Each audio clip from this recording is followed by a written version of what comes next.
நம்ம அரசியல்வாதிகள்கிட்டயே நமக்கு பிடிச்ச விஷயம் என்ன தெரியுமா? அவங்களாம் குழந்த மாதிரிங்க. நேற்று ஒன்று பேசுவாங்க, இன்றைக்கி வேறு மாதிரி பேசுவாங்க.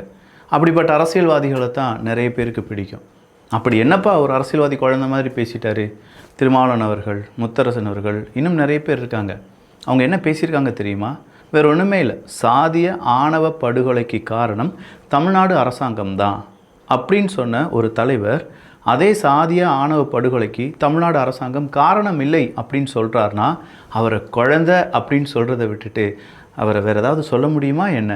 அதுக்கான ப்ரூஃப்லாம் கேட்பீங்கல்ல, இதோ உங்களுக்காக எடிட்டர் அந்த வீடியோ மட்டும் லைட்டாக அவனை தட்டி விடுங்க பார்க்கலாம். இளவரசன் கொல்லப்பட்ட பிறகு கோகுல்ராஜ் கொல்லப்பட்டான். இப்போது சங்கர் கொல்லப்பட்டிருக்கிறான். தென் மாவட்டங்களில் இது நூற்றுக்கணக்கிலே நிகழ்ந்து கொண்டிருக்கிறது. எனவே தமிழக அரசு தான் இதற்கு பொறுப்பேற்க வேண்டும். அப்படி சொல்ல முடியாது. அவங்க முடிந்த வரை இருக்கிற சட்டங்களை பயன்படுத்தி நடவடிக்கை எடுக்கிறார்கள். உடனடியாக கவின் படுகொலையில் சம்பந்தப்பட்ட குற்றவாளிகளை கைது செய்திருக்கிறார்கள். தமிழகத்திற்கு மிக அவமானகரமான செயலாகும். இது தமிழகத்தில் தொடர்ந்து நடைபெறுவது இருந்த கவலைக்குரியது.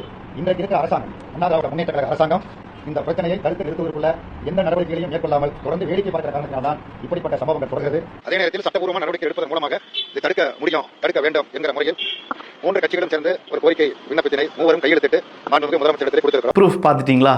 இன்னும் கொஞ்சம் ப்ரூஃப் வேணுமா? Video proof, audio proof, text proof, எல்லா ப்ரூஃபும் இங்கே பகிரப்படும். இது ஆழமான அரசியல் சதுரங்கம்.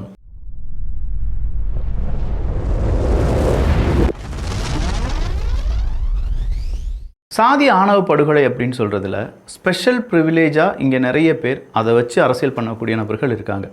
ஸ்பெஷல் ஆக்ட் ஒன்று கொண்டு வரணும் அப்படிங்கிற கோரிக்கை வைக்கக்கூடிய நபர்களை கூட ஏளனமாக பார்த்து, எங்கள் ஆட்சியில் அதெல்லாம் ஒன்றும் நடக்காதியா, நாங்கள் கேட்டுக்கிட்டே இருப்போம், மக்கள் நம்பிக்கிட்டே இருப்பாங்க, அந்த கூமுட்டைகள் இருக்கிற வரைக்கும் எங்களுக்கு ஓட்டு போட்டுக்கிட்டே இருப்பாங்க, இந்த மாதிரி மனநிலைமையில் எந்த அரசியல் கட்சி இருந்தாலும் சரி அவங்களுக்கு ஆப்படிக்கிறதுக்கு தமிழக மக்கள் தயாராகிட்டு இருக்காங்க.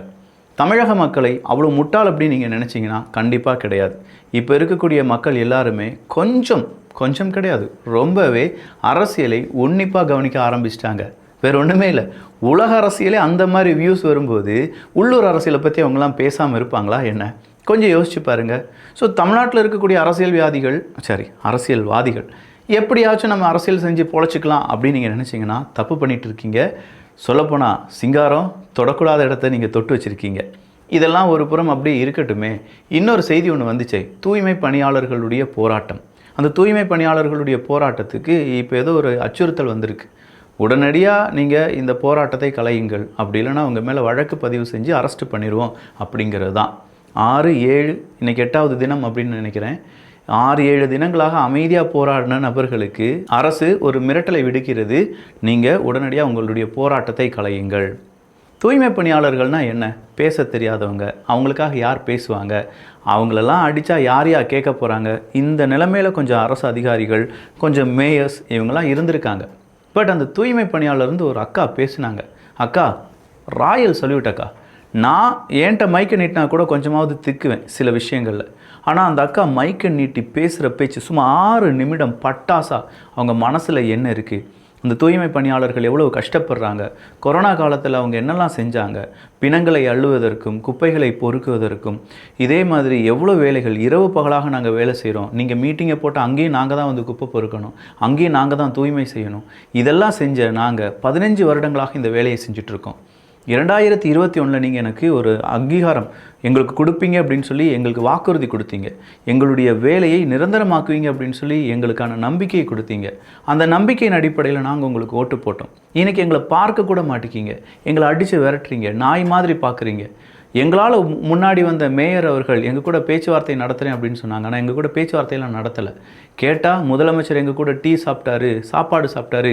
இப்படி ஒரு முதலமைச்சர் கிடைப்பாரா? டீ சாப்பிட்டது, சாப்பாடு சாப்பிட்டதெல்லாம் அவங்க கேட்கல. அதுக்கும் அவங்கக்கிட்ட பதில் இருக்குது. டீ எதுக்கு சாப்பிட்டாங்க?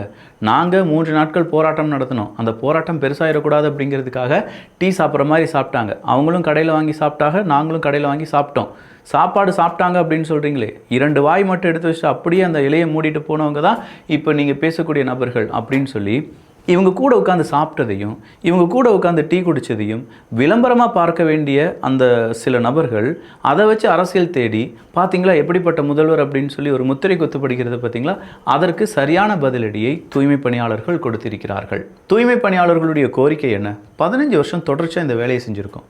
ஊழல் செய்யாமல், உங்களை மாதிரி சிங்கு சங்குன்னு சிங்கி அடிக்காமல், ஏகப்பட்ட இடத்துல இயற்கை பேரிடர் காலத்திலையும் இல்லை நீங்கள் செய்த பலவிதமான அலங்கோல ஆட்சி இருக்குது பார்த்தீங்களா, அது என்ன ஆட்சி? 2 நபர்களும் 2 கட்சிகளையுமே நம்ம சொல்கிறோம். சென்னையாக இருக்கட்டும், இன்னும் சில ஏரியாக்களாக இருக்கட்டும், ஏரிகளை தூர்வாராமல், அங்கே இருக்கக்கூடிய கால்வாய்களை தூர்வாராமல், மழை நேரங்களில் அங்கே கூடி இருக்கக்கூடிய குப்பைகளையும் கழிவுகளையும், இறந்து போன நாய் பூனை இப்படின்னு சொல்கிற பல மிருகங்கள், அவர்களுடைய உடல், இது எல்லாத்தையுமே மாற்றி ஓவராலாக நம்முடைய தூய்மைக்கு காரணம் அவங்க தான் அப்படின்னு சொல்கிற அந்த ஒரு நெறிப்பாட்டிலிருந்து எப்படி நீங்கள் தப்பிச்சிங்க? இதை எப்படி ப்ரைவேட் செக்டாருக்கு இந்த ஜாபை கொடுத்தீங்க? ப்ரைவேட் செக்டாரில் கொடுக்கறதுனால 15 வருஷம் வேலை செய்த அந்த நபர்கள் அவங்களுடைய வேலை பறிபோச்சு அப்படின்னு சொல்லி கதறும்போது, நீ உடனடியாக அவனுடைய போராட்டத்தை நிறுத்த வேண்டும், அப்படி இல்லைன்னா அவனை அரெஸ்ட் பண்ணுவோம் அப்படின்னு சொல்கிறதற்கு அதிகாரம் யார் கொடுத்தாங்க? அவங்க விளிம்பு நிலையில் இருக்கக்கூடிய மக்கள் அப்படிங்கிறதுனால அவங்கள பற்றி யாரும் பேச மாட்டாங்க அப்படி நீங்கள் நினச்சிங்கன்னா தப்பு ராசாக்களா. இந்த அரசியல் சதுரங்கம் விக்கி மட்டும் கிடையாது, ஏகப்பட்ட பேர் அவங்க கூட தான் நிற்பாங்க. நிறைய பேர் அவங்களுக்கு தண்ணி கொடுக்குறாங்க, நிறைய பேர் அவங்களுக்கு சாப்பாடு கொடுக்குறாங்க. அந்த போராட்டம் இன்னும் வீரியமாகிறது. பாட்டு பாடி போராட்டத்தை நடத்துகிறாங்க. எங்களுடைய போராட்டம் அஹிம்சை வழியாகத்தான் இருக்கிறது, அரசாங்கத்துக்கு எதிரானதெல்லாம் கிடையாது. நாங்கள் எங்களுக்கான வழியையும் எங்களுக்கான வழியையும் தேடிக்கொண்டிருக்கிறோம் அப்படின்னு சொல்கிறாங்க. அவங்களுக்கு ஏற்பட்ட வழி, எங்களுக்கு வேலை நிரந்தரம் இல்லை அப்படின்னு சொன்ன அந்த நேரத்தில் இவங்களுக்கு ஏற்பட்ட வழியை அரசாங்கத்திடம் கோரிக்கையாக வைக்கிறாங்க. ஐயா, எங்களுக்கு வேறு வழி தெரியலை, நீங்கள் தாயா எங்களை கை நடத்தி கூட்டு போனீங்க, நீங்கள் தாயா எங்களுக்கு நிரந்தர பதவி தருவீங்க அப்படின்னு சொன்னீங்க, இது எல்லாமே போலி அப்படின்னு சொல்கிறத எங்களால் நம்ப முடியலை. சமூக நீதி அப்படின்னு சொல்லிட்டு எங்களுக்கு ஒட்டுமொத்தமாக எங்களை அப்படியே மூடி மறைக்கிறீங்க, எங்களை அப்படியே உயிருடன் புதைக்கிறீர்கள் அப்படிங்கிற மாதிரியான கருத்துக்களை அவங்க முன் வச்சுருக்காங்க. இதில் மேயர் பிரியா அவர்கள் பேசினது தான் ரொம்ப பெரிய அளவில் அந்த மக்களை கோபமடைய வச்சுருக்கு அப்படின்னு சொல்லலாம்.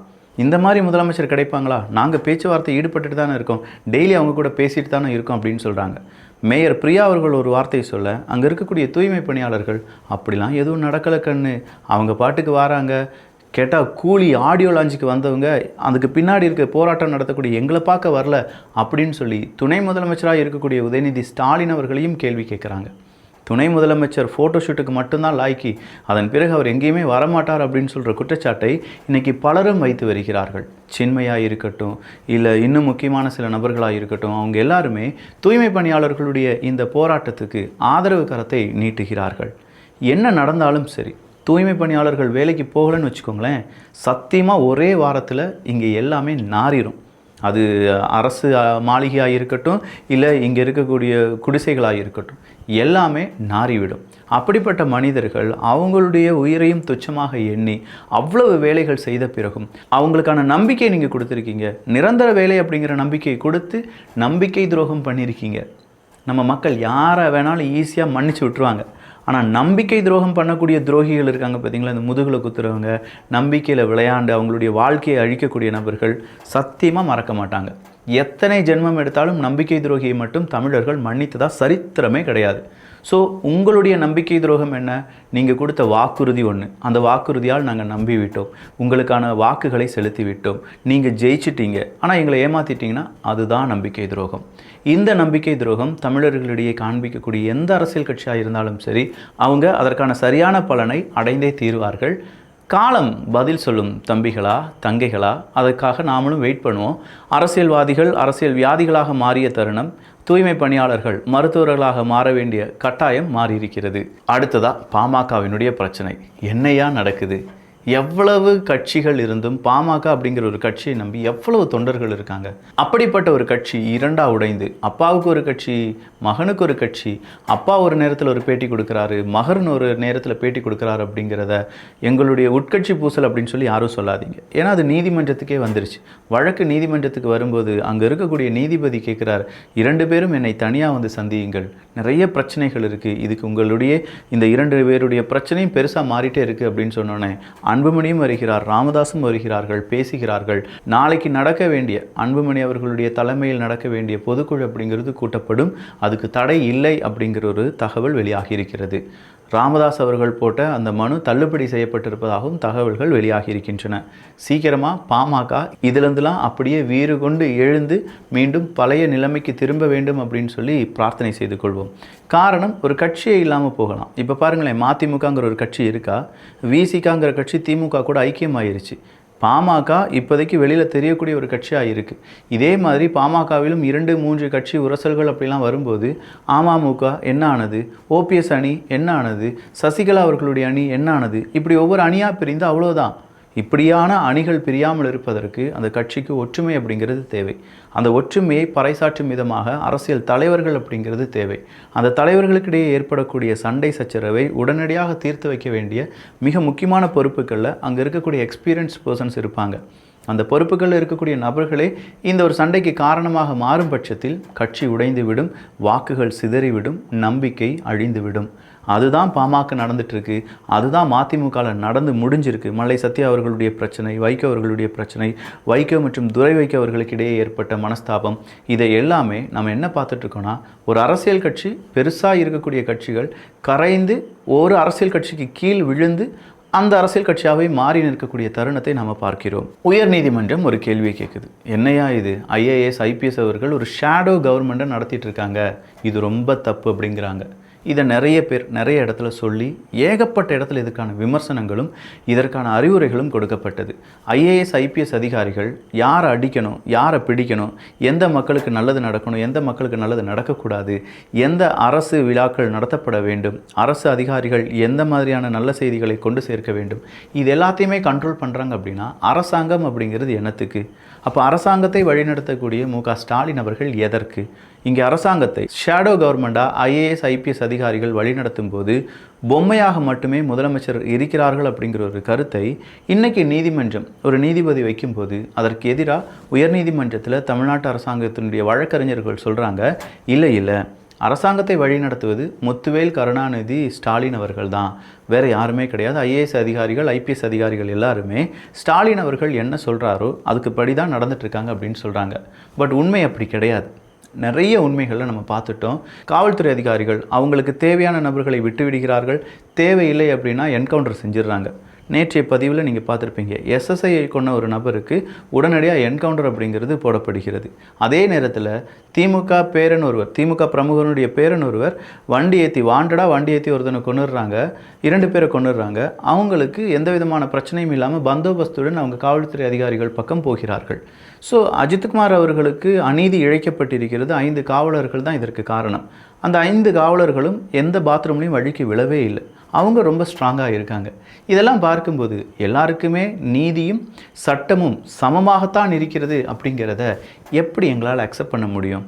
அப்போ இதுக்கு பின்னாடி ஏதோ ஒரு ஷேடோ கவர்மெண்ட் இருக்குது. அதை ரன் பண்ணக்கூடிய IAS IPS அதிகாரிகள். இதை உயர்நீதிமன்றம் சொன்னபோது அதற்கு கோபமாக தமிழ்நாடு அரசாங்க வழக்கறிஞர்கள் வழக்காடி இருக்கிறார்கள். ஸோ நீங்கள் என்ன நினைக்கிறீங்க? உண்மையிலேயே தமிழ்நாட்டில் MK ஸ்டாலின் அவர்கள் தான் அரசாங்கம் செய்கிறாரா, இல்லை அவருக்கு தெரியாமல் அவருக்கு தெரிவிக்காமல் ஒரு அரசாங்கம் தன்னிச்சையாக நடந்து வருகிறதா அப்படிங்கிற உங்களுடைய கருத்துக்கள் இங்கே வரவேற்கப்படுகின்றன. எத்தனை முறை நம்ம சொன்னாலும் சில அரசியல் கட்சிகளுக்கு உரைக்கவே உரைக்காது. அதுவும் அதிமுக பேனர், அந்த பேனர் விழுந்து ஒரு அக்கா இறந்து போனாங்க அப்படிங்கிறது வரை நமக்கு தெரியும். அதே மாதிரி அதிமுகவினுடைய பேனர் ஒரு ஹைவே மேம்பாலத்திலேருந்து அப்படியே கீழே விழுது, அதன் வழியாக போயிட்டு இருந்த ஒரு அப்பா மகன் அவங்க மேலே அந்த பைக்கு மேலே அப்படியே விழுந்து அதை அப்படியே சுருட்டி காற்றுல அவங்கள கீழே தள்ளி போட்டு அவங்களுக்கு காயம் ஏற்படுகிறது. உயிர் பலி இல்லை, ஆனால் காயம் ஏற்பட்டது அவங்க 2 பேருக்கு. முட்டியில் அடிபட்டுருச்சு, வயசானவருக்கு முட்டியில் அடிபட்டுருச்சுன்னா அவர் எந்திரிச்சு நடக்கிறதுக்கு எவ்வளோ வருடங்கள் எடுக்கும்? அப்படி நடக்கும்போது அவருக்கான வலி வேதனைகளை யார் தாங்குவார்கள்? இதற்கு காரணம் பேனர் கலாச்சாரம். ஐயா, இந்த மாதிரி ரோட்டு சைட்டில் இல்லாட்டி மேம்பாலத்துக்கு மேலெலாம் வச்சிங்கன்னா ஏகப்பட்ட உயிரிழப்புகள், ஆக்சிடென்ட்ஸ் அப்படிங்கிறது நடந்துக்கிட்டே இருக்குது. அதிமுக இதில் கொஞ்சம் விழிப்புடன் செயல்பட வேண்டும் அப்படின்னு சொல்லி 2 தினங்களுக்கு முன்னாடி நம்ம வீடியோ போட்டோம். இன்றைக்கி பாருங்கள், நம்ம போட்ட நேரமோ என்னமோ உண்மையாகவே நடந்துருச்சு. மறுபடியும் சொல்கிறோம், இதே மாதிரி பேனர்ஸ், கட்சி கொடிகள், கட்சிக்கு தேவையான அலங்கார தூண்கள் இதெல்லாம் வைக்கும்போது மக்களுக்கு இடையூறு இருக்கா இல்லையா அப்படிங்கிறத பார்த்து அதை செஞ்சிங்கன்னா நல்லா இருக்கும்.